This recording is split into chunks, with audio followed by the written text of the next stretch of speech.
कांग्रेस की तथाकथित वोट अधिकार यात्रा में जिस तरह से कांग्रेस आरजेडी के मंच से देश के यशस्वी प्रधानमंत्री श्री नरेंद्र मोदी जी की दिवंगत पूज्य माता जी को गाली दी गई है, वह घोर निंदनीय और भर्त्सना के योग्य है। दोस्तों, बीजेपी के सामने ऐसे हालात पैदा हो जाएंगे कभी खुद मोदी और शाह ने नहीं सोचा होगा।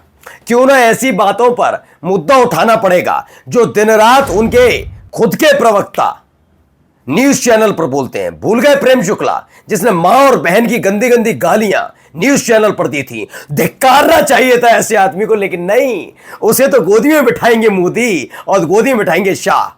लीचड़ किस्म के लोगों को गोदी में बिठाने वाले आज सवाल उठा रहे हैं। आज उन्हीं लोगों को दिखाऊंगा एक एक करके कैसे जब कोई मुद्दा नहीं बचा, सबको पता लग गया जाने वाला है समय, खत्म हो गया, कोई इनकी नहीं सुन रहा, लताड़ रहे इनको, तो छोटे छोटे मुद्दों के सहारे जिंदगी और अपनी राजनीति चमकाने की कोशिश कर रहे हैं। आज आपको एक एक खबर यह दिखाऊंगा। लीचड़पन की सारी हदें पार कर चुके बीजेपी के प्रवक्ता आज नैतिकता सिखा रहे हैं, और उनके नेता और मंत्री भी। आज यह भी दिखाऊंगा कि देखिएगा, जो हरकतें ये पिछले 11 साल में करते रहे, जब पोल पट्टी खुली है तो कैसे लताड़े जा रहे हैं। नमस्कार, मैं हूं प्रज्वल गौतम और आप देख रहे हैं the live TV. The live TV, सच सबसे आगे। सबसे पहले एक बयान सुनाने जा रहा हूं। इस बयान को सुन लीजिए, इसलिए सुनाना जरूरी है क्योंकि यहीं से सारा खेल है। बीप लगाएंगे हम, लेकिन बीप लगाना जरूरी ये भी हो जाता है। पहले सुनिए।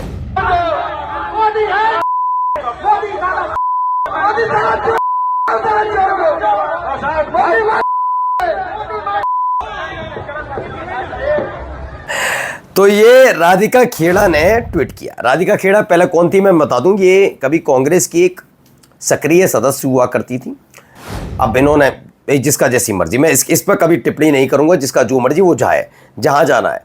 कांग्रेस वाले बीजेपी में आए, बीजेपी वाले कांग्रेस में जाए, सबका अपनी मर्जी है। लेकिन ये क्या कहती हैं राधिका खेड़ा, बहुत गंभीरता के साथ, जबकि मैं इनसे सवाल आज मैं पूछूंगा, राधिका खेड़ा में हिम्मत हो तो जरा जवाब दे दें। इस मंच से प्रधानमंत्री जी को गाली राहुल गांधी के कहने से ही दी गई है। यह आप में हिम्मत है कहने की, जबकि आप में थोड़ा तमीज होनी चाहिए। राधिका खेड़ा, आप महिला है, थोड़ा सलीके से आपसे समझा रहा हूं। जबकि नीचे से आवाजें आ रही हैं, यानी मंच से नीचे से, क्या पहली फुर्सत में उस महिला की गिरफ्तारी नहीं होनी चाहिए झूठ पर परोसने में? लेकिन नहीं होगी। यह महिला हमेशा झूठ परोसती है। यह महिला सिर्फ झूठ इसलिए परोसती है क्योंकि ये चिड़ी पड़ी है। क्यों? नौशाद राहुल के बेहद करीब लोगों में से एक हैं, खास आदमी थे। अहमद पटेल जी, ऑस्कर फर्नांडिस जी के बहुत चीजें राहुल गांधी के घर पहुंचाना इनकी जिम्मेदारी रही है। राहुल गांधी के घर इनका आना जाना बहुत आम बात है। ये सारी जानकारी आप रखती हैं, बहुत अच्छी बात। इसका मतलब आप पहचान गई राहुल गांधी कहने पर नौशाद ने और जिसने भी ये गाली गलौज की। कभी ये नैतिकता आपके मन में जागी कि प्रेम शुक्ला के मुंह पर भी ऐसी ही गालियां सुना सकूं? महिला प्रधानमंत्री की इज्जत इज्जत, उनके परिवार की मां बहन की इज्जत इज्जत, और किसी और की मां बहन की इज्जत इज्जत नहीं, तो तुम्हारी जैसी महिलाओं की जरूरत नहीं। तुम महिला हितैषी नहीं हो, तुम स्वार्थहीन औरत हो। राधिका खेड़ा, पूरी जिम्मेदारी के साथ कह रहा हूं, तुम स्वार्थहीन औरत हो। क्या है यही जानकारी आप दे पाई वो प्रेम शुक्ला जैसे लीचड़ आदमी के लिए? वो लीचड़, वो नीच आदमी जब गालियां दे रहा था मां बहन की, तब जुबान से ये 2 इंच की जुबान होती है ना, खोल पाई थी? नहीं, क्योंकि तुम महिला हितैषी नहीं हो। मैंने कहा ना, तुम स्वार्थहीन औरत हो, स्वार्थहीन। नौशाद है, ये है, वो है। और प्रेम शुक्ला किसके कहने पर दे रहा था, बताना जरा। और प्रेम शुक्ला कार्रवाई किसके कहने पर नहीं हुई? आज हुआ बीजेपी प्रवक्ता कैसे है, लीचड़ आदमी, बताओ। मोदी और शाह कहने पर, यानी मोदी और शाह ने गाली दिलवाई थी। मोदी और शाह ने गाली दिलवाई, बता पाओगी राधिका खेड़ा? तुम जैसी महिलाओं ने ना महिलाओं के सम्मान का सबसे ज्यादा हरण किया है। आइए आगे चलते हैं। गुस्सा इसलिए भाई, आप जब किसी के बारे में गंदी गंदी गालियां दी जा रही हैं, कांग्रेस को उसमें दी जा रही है, राहुल गांधी को देना चाहिए ध्यान, लेकिन राधिका खेड़ा ने कैसे दावा कर दिया राहुल गांधी कहने पर, तो प्रेम शुक्ला जैसे लीचड़ आदमी को नहीं रोक पाई? ये सवाल है मेरा, और कुछ नहीं है। लीचड़ता का पन एक ही पर है। विपक्ष वाले कहते तो वो लीचड़, और वो संत की बाणी सुना रहा था वो प्रेम शुक्ला, दो कौड़ी का आदमी है। चलिए आगे सुनिए, बड़ा दिल दुख गया। देखिए जेपी नड्डा का दिल दुखा हुआ है, पहले सुन लिए जेपी नड्डा को सुनिए, बहुत दिल दुखा हुआ इस आदमी का भी। सुनिए रबड़ स्टैंप को सुनिए। कांग्रेस की तथाकथित वोट अधिकार यात्रा में रबड़ स्टैंप को सुनते जिस जाइए। तरह से कांग्रेस आरजेडी के मंच से देश के यशस्वी प्रधानमंत्री श्री नरेंद्र मोदी जी की दिवंगत पूज्य माता जी को गाली दी गई है, वह जेपी नड्डा ये साबित कर पाएंगे गाली दी गई, और राहुल गांधी ने गाली दी, तेजस्वी यादव ने? क्या इस आदमी में मानहानि का केस नहीं होना चाहिए? जबकि इनके अपने आका सोनिया गांधी के बारे में टिप्पणी कर चुके हैं। 50 करोड़ की गर्लफ्रेंड, किसी और गर्लफ्रेंड क्या होता है? गर्लफ्रेंड कोई पुरुष के लिए नहीं, महिला के लिए इस्तेमाल होता है। जब ऐसी शब्दावली का इस्तेमाल होता है, इस आदमी का दिल दुखा। ये है बताऊं क्या, रबड़ स्टैंप। और रबड़ स्टैंप आप कहेंगे कैसे कह रहे हो? तो वैसे ही कह रहा हूं जैसे देश के प्रधानमंत्री के लिए ये सारे लीचड़ कहते थे। ये क्या है? ये बीजेपी के राष्ट्रीय अध्यक्ष ही तो है, संवैधानिक पद तो नहीं है। संवैधानिक पद क्या होता है? प्रधानमंत्री का। जब प्रधानमंत्री पर नरेंद्र मोदी, अमित शाह, क्या कहते थे बीजेपी के नेता, वो दो कौड़ी के प्रवक्ता, क्या कहते थे? Rubber stamp. तो मैं तो कहता हूं रबर स्टैंप है ये आदमी। रबर स्टैंप कह रहे हैं कि माता जी को गाली दी, राहुल गांधी ने गाली दी, साबित कर पाएंगे? लायक है इसके? चलिए बहुत दिल दुखा है इनका, जबकि इनका अपना आका क्या क्या बोलते थे वो भी सुनवाऊंगा। आइए अमित शाह, अमित शाह गए बिहार के दरभंगा में। माननीय प्रधानमंत्री श्री नरेंद्र मोदी जी और उनकी स्वर्गीय माता जी के लिए कांग्रेस और आरजेडी के मन से जिस प्रकार गालियों से भरी अभद्र भाषा का प्रयोग किया गया, वह न केवल निंदनीय है बल्कि हमारे लोकतंत्र को भी कलंकित करने वाला है। ओहो, 50 करोड़ की गर्लफ्रेंड, ये शायद आपके परिवार में इस्तेमाल होता है क्या अमित शाह जी? ऐसे इस्तेमाल होता है? कांग्रेस की विधवा हो सकता है आपके घर परिवार में इस्तेमाल होता है क्या? यह संवैधानिक शब्दावली है क्या? क्या अभी नरेंद्र मोदी से पूछा जाकर अपने दोस्त से? लेकिन नहीं, सारी शब्दावलियों का इस्तेमाल अच्छा करना है विपक्ष को। ये मोदी, ये शाह जब चाहे जिस महिला के बारे में गंदे गंदे अपशब्दों का इस्तेमाल करें, ये संवैधानिक है ना? चलिए अगला देखिए, अगला देखिए, ये देखिए जो जो हो रहा है, देखिए सुनिए ये आदमी की भाषण। हाँ, की विधवा भी हो गई और बेटी के विधवा पेंशन भी मिलना शुरू हो गया। ये रुपये कौन कौन विधवा थी जो लेती थी? ये कांग्रेस की कौन सी विधवा थी जिसके खाते में रुपया जाता था? ये जवाब आज नरेंद्र मोदी भी नहीं दे पाएंगे। दरअसल क्या है ना, ये हताश पार्टी है, और ये हताश पार्टी के वो गुट के नेता हैं जिनके पास कुछ नहीं बचा। आपने सुना था थोड़े दिन पहले ज्ञानेश कुमार को, नीचता की सारी हद पार करने वाले वो इलेक्शन कमिश्नर को, वो कह रहे थे कि आपकी मां बहन बेटी, दरअसल क्या नहीं, मां बहन बेटी पर लाना बताऊं क्यों चाहते हैं? क्योंकि इनके पास खुद की कोई इज्जत बची नहीं है।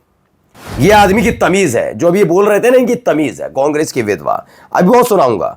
अभी देखिए, अपने को बड़ा दर्द होता है जब कोई कुछ बोल देता है, दीदी और दीदी, दीदी और दीदी, ये तमीज है इस व्यक्ति की। सुपर्णखा, ये तमीज है इस व्यक्ति की। कांग्रेस की विधवा, ये तमीज है इस व्यक्ति की।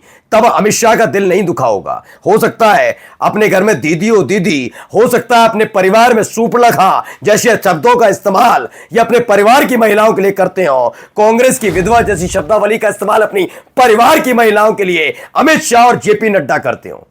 और तो और नाम एक और ये जो गई हुई है ना आजकल, जो गई है राधिका खेड़ा, वो भी शायद हो सकता है इन घर में इस्तेमाल होता हो। जो केस करना करते रहिए, क्योंकि आज बात नैतिकता की होगी। दिल तब भी दुखना चाहिए महिला होने के नाते, लेकिन आपका महिला के होने नाते नहीं, आप कोई महिलाओं की सगी नहीं है, आप दिखावा करती हैं। है हिम्मत तो बोलो नरेंद्र मोदी के मुंह पे, तुम्हारी हिम्मत कैसे हुई 50 करोड़ की गर्लफ्रेंड जैसे शब्दावली का इस्तेमाल? कैसे हिम्मत हुई वो नीच प्रेम शुक्ला की कि मां बहन की गालियां दे? नहीं बोल पाओगी तुम, क्योंकि तुम्हें सिर्फ और सिर्फ सत्ता चाहिए। महिला होने का ढोंग मत करो, ठीक है? आइए अगला देखिए। कृष्णकांत लिखते हैं, कांग्रेस की विधवा, 50 करोड़ की गर्लफ्रेंड, जर्सी गाय, खूनी पंजा, सुबलका की हंसी, दीदी ओ दीदी, इनकी सबसे बड़ी नेता भाग जाएंगी। हाँ, भाग जाएगी।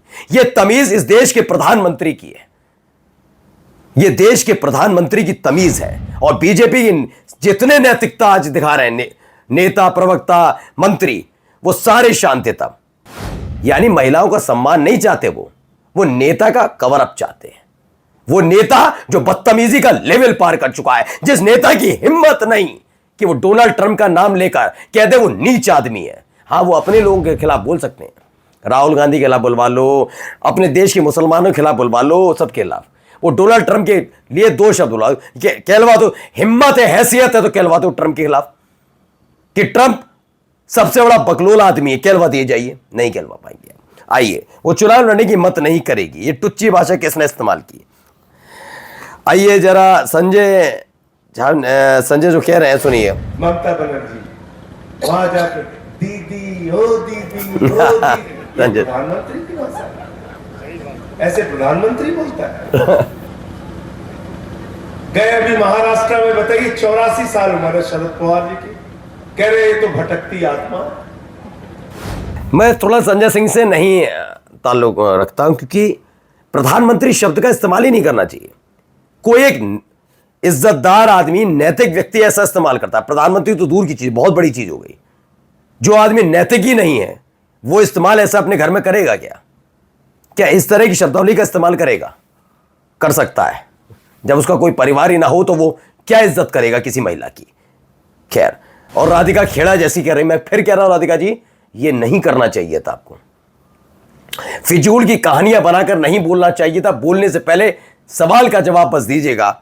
प्रेम शुक्ला जैसे लफंगे लोगों के लिए, जिसने मां बहन की गालियां बकी एक कांग्रेस के प्रवक्ता को, तब आपका दिल क्यों नहीं दुखा? तब क्यों नहीं टूटे हुआ? क्योंकि आप सत्ता की लोभी हैं। कोई महिला का आवरण मत लीजिए।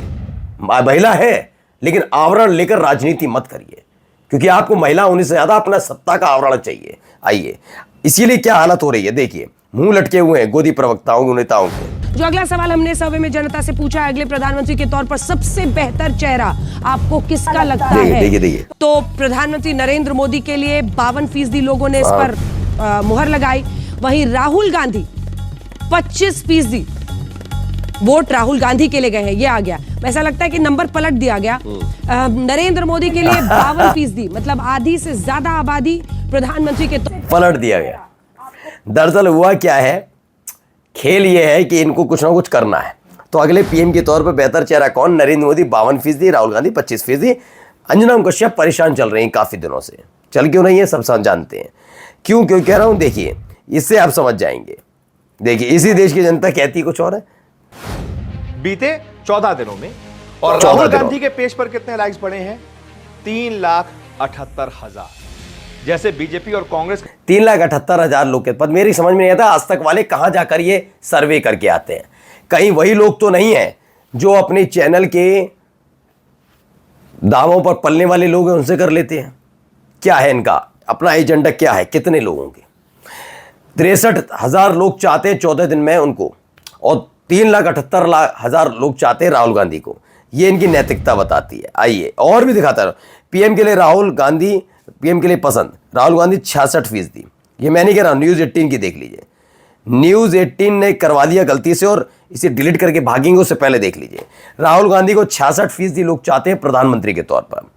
ये कहां कराया जा रहा है? दिखाया नहीं जा रहा, कर दिया ट्विटर पर, लेकिन इसे डिलीट करते उससे पहले अंजना कश्यप जैसी पत्रकार की हिम्मत नहीं है पड़ जाए, जुबान को काट ना मार जाए, इनके मुंह में दही ना जम जाए इनके।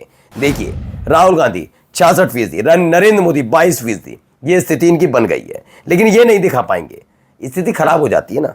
आइए, 39% नरेंद्र मोदी और 47% लोगों के लिए चाहे राहुल गांधी प्रधानमंत्री बने। मैं नहीं कह रहा, ये कौन कह रहा है?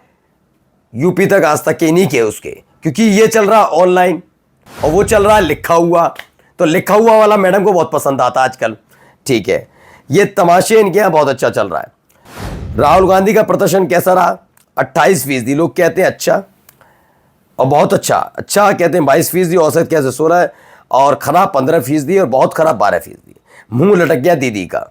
आइए अब इनको भी सुन लीजिए। आज तक ये वरिष्ठ पत्रकार, लेकिन ऑनलाइन चलता है इनका। तो थी उसमें जबरदस्त इजाफा हुआ। मई 2023 में सीएसडीएस ने एक सर्वे किया था जो कहता है कि 2014 के मुकाबले 2023 में राहुल गांधी की लोकप्रियता जो है वो डबल हो गई।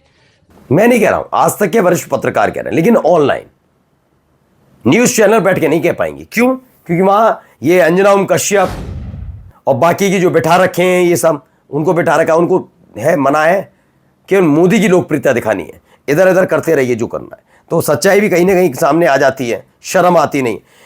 अब आइए खबर, भारत समाज 75 साल में रिटायरमेंट पर बोले मोहन भागवत, ना मैं रिटायर्ड हूँगा ना किसी से कहूँगा, मैंने कभी नहीं कहा कोई रिटायर हो, जब तक काम कर सकते हैं करना चाहिए। 75 साल बाद भी काम करने को तैयार भागवत, ये खबर निकल कर सामने आ रही है। और जाते जाते खबर देखिए संभल से भी, संभल में सिर्फ 15% हिंदू बचे हैं। ये रिपोर्ट किसने मंगवाई, किसने तैयार की, किस तक पहुंची, सब समझ लीजिए, सरकार तक पहुंची है, तो समझ लीजिए। नमस्कार। द लाइव टीवी, सच सबसे आगे।